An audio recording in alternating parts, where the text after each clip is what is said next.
Good evening, Mr. and Mrs. North and South America, all the ships and clippers at sea. Let's go to press. Flight. Okay, the first item on the news is that a kind of teaser trailer dropped for Seven Wonders Mystery. You can find this on Twitter. You can find this. Well, there'll be a link in the show notes, but everyone's kind of speculating on what this means and kind of doing a Zapruder-like breakdown of the teaser trailer to try to figure out what Seven Wonders Mystery is. So check that out. And that wasn't on April 1st. Let's just note that teaser did not come out, because that would easily be a source of ridicule, potentially, right? We were waiting for some game group to do that. Of course. And right, all we know is that it kind of says Seven Wonders Mystery, and it has April 26th as a date. So something on April 26th. Next news item, the American Tabletop Awards have released their best new releases of 2021. So this is a United States version, essentially, of the European Spiel des Jahres. And this has been going, I think, about like 3 years. They have 4 different categories. The winner of the Early Gamers Award this year is Abandon All Artichokes by Emma Larkins, who I haven't played. Have you played this game? No, but it's a catchy title. I've heard a lot of talk about it, but Emma Larkins is. I've listened to her a bunch on the Ludology podcast. Excellent podcast is still running. Although I think she's leaving that maybe with her new Artichoke success. In the casual game category, and it's interesting how this stuff breaks down, but in the casual game category, The Crew by Thomas Singh, a game that I really like quite a bit and look forward to playing more of. In the strategy games category, Calico by Kevin Russ, which I don't know anything about. Again, I feel like I've been missing some stuff during the pandemic. Have you played Calico? No, I haven't had the chance, but I did. I saw the announcement of these awards, so I'm kind of nodding in agreement, because I also was like, that looks like a game, like with a cat on the cover.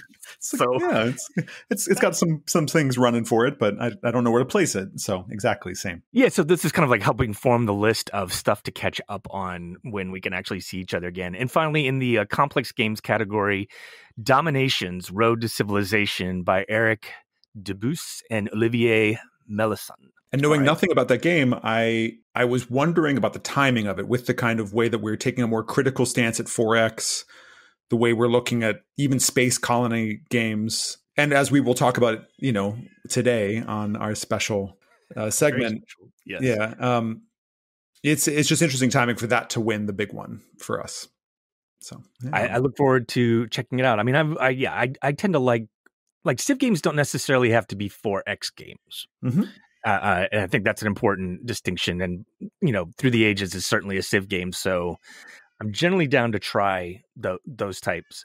In other news, Reiner Knizia has kind of, had a number of releases recently. And the new one, The Siege of Rundar, will be released in October. And this is a deck building tower defense game. So he's had a nice little run of like new games. I think both Babylonia and Sumatra from the same publisher. I believe Jennifer's played a lot of Babylonia and I think really likes it. I'll let her speak for herself on that, but I saw a number of Facebook posts playing that game where she seemed to get it. And My City also, I think it's a different publisher, but Knizia making, is back. And I've heard great things about My City. That's another game that I'm eager to play. Final bit of news. Friend of the pod, Candace Harris, has published another kind of game preview on Board Game Geek. Link in the show notes. And this is on The Shores of Tripoli, a game by Kevin Bertram, published by Fort Circle Games. A 1 to 2 player count, which I think that's interesting. 1 or 2. Don't see that too much. And this is a historical game about the first Barbary War between the United States and the Barbary pirates from about 1801 to 1805. I'm very interested in this in theory because it's history. I love historical games. It has a lot of card play that looked a little bit like kind of Twilight Struggle stuff. So it has history. It's got cards. It also has lots of dice. Wah, wah. Well, but isn't that the war game special, right? They kind of want to inject some sort of chaos so there's repeat play, that it isn't just who has the card at a given time. They don't want it to just be a Twilight Struggle, even though Twilight Struggle still has dice in it too. Maybe it's all the same. I'm willing to give it a shot. It's a great preview that Candace has done. I urge people to check it out. It looks like the die rolling is one of these combat resolution things where like you hit on a 6, and and like the big ships get 2 dice and the little ships get 1 die. And I mean, I guess I enjoy Eclipse, and that's kind of how Eclipse works. There's ways to mitigate that. Some games do it better than others, so I'm curious. I love the aspect to which that dice can keep you guessing, heighten the mood. Maybe there's something thematic about it that we will be. It looks really pirates. pretty. It's pirates. It's pirates versus the United States. What Loving could go it. wrong? No, definitely we'll check that out. And I'm mostly just curating my image as the guy who hates dice on the podcast. So as has been brought up before, you got to keep that table image going, or else maybe someone else will give it to you. So, right, you got to project it hard, as Paul would maybe say. I don't want to put any words into the.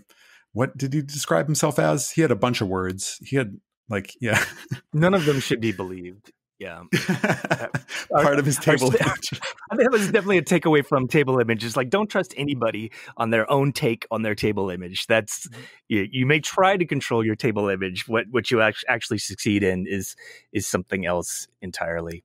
Can I give one more piece of news? Just the briefest. Yeah, absolutely. A shout out to an occasional guest on the podcast, Matthew Robinson, their movie Love and Monsters is now streaming on Netflix. So just wanted to give them their due as kind of foundational part of this podcast. Their creative output, non-game, but maybe will be rendered into game. Seems like a good IP to be done so.